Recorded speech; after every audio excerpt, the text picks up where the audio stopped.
Olá pessoal, sejam todos muito bem-vindos à nossa segunda unidade. Na primeira unidade desenvolvemos os principais conteúdos, referentes inclusive às demonstrações financeiras, contábeis, e na sequência iniciamos com a análise vertical e a análise horizontal. A gente tratou desses dois métodos como sendo os métodos iniciais para análise das demonstrações financeiras. Aqui a gente vai desenvolver um pouco mais, vamos trabalhar mais indicadores. Eu costumo imaginar essa disciplina de análise de demonstrações financeiras como se fosse a gente tivesse numa cabine de comando, seja de uma aeronave qualquer, um helicóptero ou até mesmo de um avião, e ali você tem diversas informações e evidentemente que o comandante ele precisa daquelas informações para poder fazer o seu trajeto, aquilo que foi planejado. Da mesma forma ocorre com as organizações, elas precisam de informações para no trajeto poder tomar as melhores decisões. Daí que muitas vezes essa disciplina de análise de demonstrações financeiras ela pode ser vista inclusive sobre o olhar estratégico, justamente por esse processo de ajudar no processo de condução das organizações nesse trajeto que foi planejado. Tá certo? Então eu gosto dessa imagem, porque a gente tem várias informações aqui, Inclusive essa unidade, a unidade 2, a gente vê outras tantas informações. A gente começou a ver os métodos análise vertical e horizontal, mas aqui tem outros tantos métodos que nos ajudam a compreender melhor a saúde financeira, econômica e a atividade também da empresa, Então vamos aqui, dividir a unidade 2 em dois tópicos também, da mesma forma que foi na unidade 1. O tópico 3, a gente tem aqui os índices de liquidez e endividamento. E no tópico 4, os índices de lucratividade, rentabilidade e atividade. Essa divisão de tópicos aqui nos ajuda, inclusive, a ter uma formatação desse assunto mais didática, porque eu já falei que a gente tem múltiplos indicadores, múltiplos índices. Então, primeiro a gente começa vendo essa questão de liquidez e endividamento, a questão mais financeira, de solvência, e na sequência, lucratividade e rentabilidade, tratando sobre o aspecto do ganho financeiro propriamente dito, o aspecto econômico junto com a atividade, Tá certo? Então vamos lá.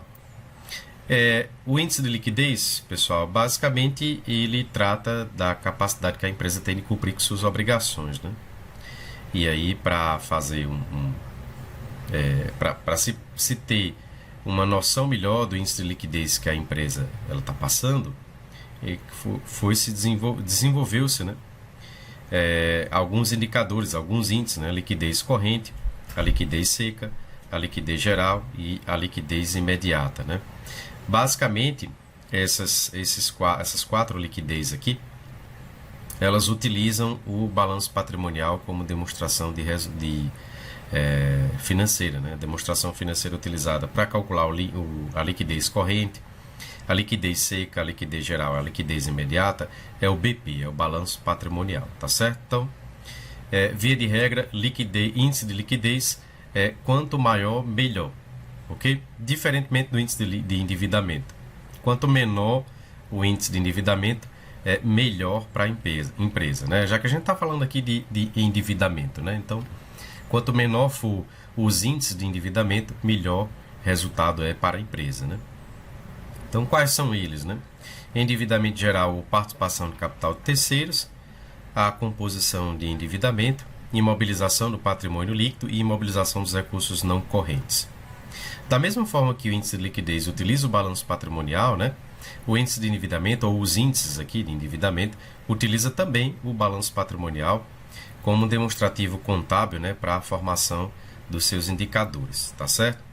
Bom, o índice de endividamento, ele trata basicamente quando e quanto, Na verdade é quando e quanto temos que pagar e o quanto comprometemos do nosso capital próprio em relação à captação de capital de terceiros, recursos de terceiros aqui, tá certo? Então, a gente já começa aqui no tópico 3, tratando de índice de liquidez e índice de endividamento. Mais uma vez, pessoal, recomendo a leitura do nosso slide estático, da unidade 2. Vocês poderão conferir quais são as fórmulas para se encontrar qualquer um desses índices aqui de liquidez ou índices de endividamento, tá bom? Então a consulta após a videoaula é a minha recomendação, né? Recomendação já imediata, ok? Antes de fazer a nossa atividade online. Bom, não para por aí, né? Vocês já viram que aqui a gente tem, antes aqui, desculpa voltar, tópico 13 a gente já tem 8 indicadores, né? 8 índices, né? Para poder, veja, esses 4 aqui tratando de índice de liquidez e esses outros 4 aqui tratando de índice de endividamento, para poder ter uma noção, né? De como se encontra a empresa sobre o aspecto financeiro, né? Bom, índice de lucratividade e índice de rentabilidade, junto com a atividade, forma aqui o tópico 4, né? Índice de lucratividade e índice de rentabilidade, primeira, uma diferença aqui básica, né? Lucratividade é lucro em relação às vendas e rentabilidade é lucro em relação aos investimentos, tá certo? Então, cuidado.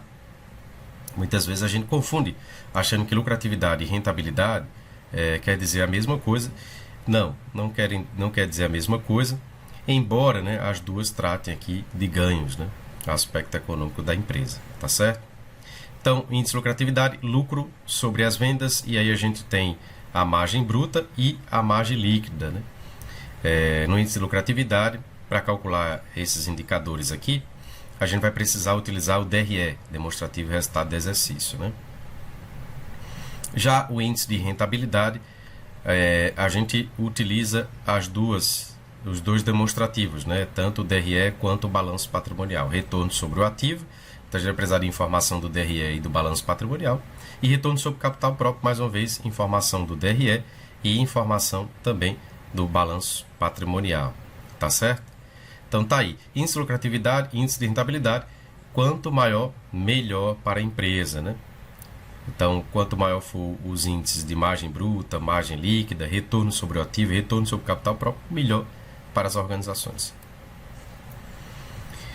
O índice de atividade, a gente já utiliza aqui o aspecto operacional da empresa, né? Daí o nome índice de atividade, né? Aspecto operacional me refiro ao aspecto de as dimensões de comprar, de vender, de receber, de pagar, né?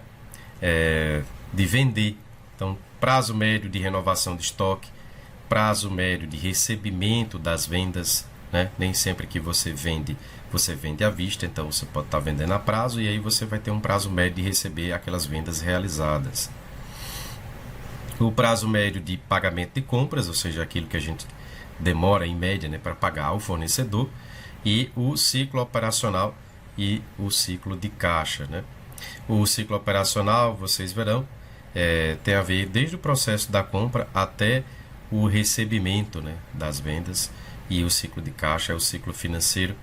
A gente envolve aqui a saída de caixa, pagamento a fornecedor, e a entrada de caixa com o prazo médio de recebimento das vendas, tá certo? Então, o índice de atividade diz respeito às atividades operacionais das empresas. Então, indicadores muito importantes para as organizações são os índices de atividade também. Então, veja que aqui a gente compõe, né, o nosso painel de controle. Índice de lucratividade, índice de rentabilidade, tratando aí do aspecto econômico, o índice de atividade, tratando do aspecto das atividades operacionais, e índice de liquidez e endividamento, tratando dos aspectos financeiros das organizações. Então veja que aqui a gente fecha o nosso painel de controle, tá bom? Bom, desejo a todos vocês bons estudos. Mais uma vez a recomendação a respeito dos nossos materiais.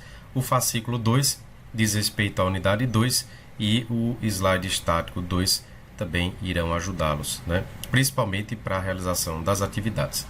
Tá certo? Então, bons estudos a todos mais uma vez e aguardo novamente todos vocês em nosso encontro. Tchau e até lá.